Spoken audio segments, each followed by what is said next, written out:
Janasena party general secretary. నమస్తే అండి శివదత్త గారు. నమస్తే అండి శివదత్త గారు, అసలు మొదట్లో ఎప్పుడైతే ఈ అలయన్స్ అనేది స్టార్ట్ అయిందో టీడీపీ జనసేన, ఈ అలయన్స్ క్రమంలో పవర్ షేరింగ్ అనేది ఒక డిమాండ్ వినిపించింది. సో ఈసారి కాకపోతే నెక్స్ట్ టైం అయినా పవన్ కళ్యాణే సీఎం అనేది జన సైనికులు కావచ్చు, ఆయన సామాజిక వర్గానికి సంబంధించినటువంటి ప్రజలు కావచ్చు, వీళ్ళందరూ కోరుకున్నటువంటి పరిస్థితి. కానీ ఇప్పుడు రీసెంట్గా పవన్ కళ్యాణ్ చేసినటువంటి వ్యాఖ్యలను మీ కార్యకర్తలందరూ ఎలా చూస్తున్నారు? 10 ఏళ్ల పాటు, ఇంకా 10 ఏళ్ల పాటు చంద్రబాబే సీఎంగా ఉండాలి అని ఆయన కోరుకోవడాన్ని ఎలా చూస్తున్నారు మీరంతా? ముఖ్యంగా ఇందులో పవన్ కళ్యాణ్ గారు ఆ వ్యాఖ్య చేయడం పట్ల ప్రతి ఒక్కరు కూడా ఆలోచించాల్సింది ఏంటంటే ఆంధ్ర రాష్ట్ర భవిష్యత్తును దృష్టిలో పెట్టుకుని. ఎందుకంటే గత ప్రభుత్వంలో మన రాష్ట్రానికి రాజధాని లేకుండా పోయింది. 3 రాజధానుల పేరు చెప్పి అసలు రాజధాని నిర్మాణమే పక్కకి కుంటుపడిపోయింది. ఇప్పుడు రాష్ట్ర పరిస్థితులు, రాష్ట్ర ఆర్థిక వ్యవస్థ, రాష్ట్ర రాజధాని నిర్మాణం, ఇటువంటి అన్ని కూడా అనుభవజ్ఞులైన చంద్రబాబు నాయుడు గారి అనుభవం దీనికి అవసరం కనుక ఖచ్చితంగా ఆయన అనుభవాన్ని ఉపయోగించుకొని ఆంధ్ర రాష్ట్రాన్ని బాగు చేయాలి. దానికి మనందరం కూడా సహాయపడాలనే ఒక మంచి ఉద్దేశంతో పవన్ కళ్యాణ్ చేసిన వ్యాఖ్య.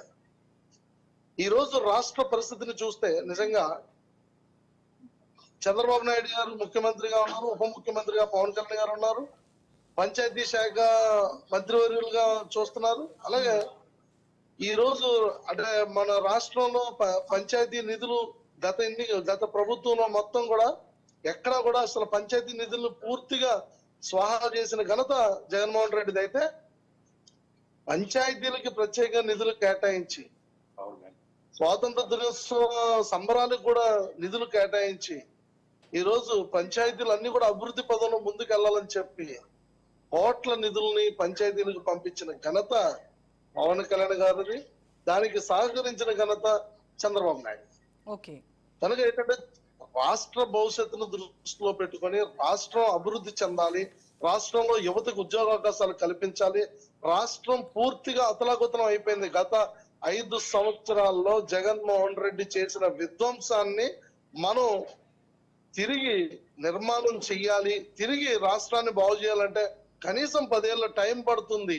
ఈ 10 ఏళ్ళలో కూడా మనం దీనికి సహకారం అందించి రాజధానిని నిర్మించి, అలాగే అక్రమ కట్టడాలు ఏవైతే అంటే అధికార దుర్వినియోగం ఏదైతే జరిగిందో ప్రతి వ్యవస్థలో కూడా మార్పు తీసుకురావాలి అనే ఉద్దేశంతో పవన్ కళ్యాణ్ గారు మాట్లాడిన మాటలు ఇందులో తప్పుగా చూడాల్సిన పనేమీ లేదు. నిజంగా దీన్ని స్వాగతిస్తున్నాము. ఆయన ఏం చెప్పినా సరే దాన్ని స్వాగతించడానికి జనసేన పార్టీ ఎప్పుడు కూడా జనసేన పార్టీ నాయకులు కానీ ఆయన వెన్నంటే నిలబడతారు.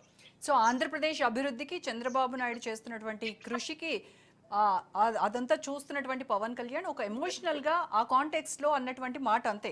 దాన్ని ఏం పెద్దగా సీరియస్ గా తీసుకోవాల్సిన అవసరం లేదు అనేది మీ అభిప్రాయం, అంతేనా?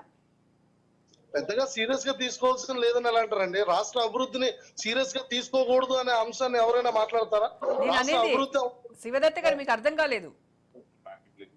బాబు చేస్తున్నటువంటి అభివృద్ధిని చూసి ఆయనే ఇంకో 10 ఏళ్లు ఉండాలి అనేటువంటి కాంటెక్స్ట్ లో మాట్లాడిన మాట అంటారు, అంతే కదా అంటున్నాను. 10 ఏళ్ల పాటు ఈ కూటమి కూడా అంటే ఈ కూటమి ఎన్డీఏ కూటమి 10 ఏళ్ళ పైనే కొనసాగుతుందని ఒక సందేశాన్ని కూడా ఇచ్చారు. అది కూడా మీరు అర్థం చేసుకోవాలి. ఈ కూటమిని ఎవరు విడగొట్టలేరు.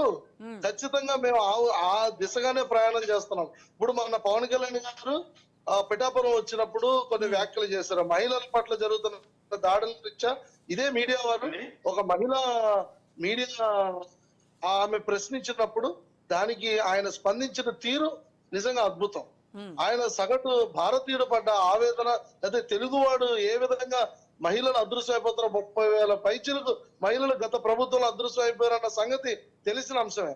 దాని మీద ఖచ్చితంగా పవన్ కళ్యాణ్ గారు స్పందించిన తీరును చూస్తే ఆయన ఖండించారు, స్పందించారు. వ్యవస్థ బలంగా పనిచేయాలన్నారు. పోలీస్ వ్యవస్థ కొంచెం సీరియస్ గా తీసుకోవాలి, యాక్షన్ పార్ట్ ఫాస్ట్ గా ఉండాలి, మహిళలకు రక్షణ కల్పించాలని మాట్లాడారు. అలాగే ఈ రోజు అసెంబ్లీలో కూడా ఆయన మాట్లాడింది అభివృద్ధిని దృష్టిలో పెట్టుకొని చంద్రబాబు నాయుడు గారు ముఖ్యమంత్రిగా ఉండాలి, ఖచ్చితంగా రాష్ట్రాన్ని బాగు చేయాలి, దానికి మనందరూ సహకారం అందించాలి. అనేది తెలియపరిచారు. రైట్. దాన్ని మీరు ఒకటి చంద్రబాబు నాయుడు చేస్తున్నటువంటి అభివృద్ధిని చూసి, రెండోది కూటమి మొత్తం 3 పార్టీలు కూడా యునైటెడ్ గా ఉన్నాయి అనేటువంటి చెప్పి ఆ ఎక్స్ప్రెషన్ దానిలో దాగుందంటారు, అంతే కదా?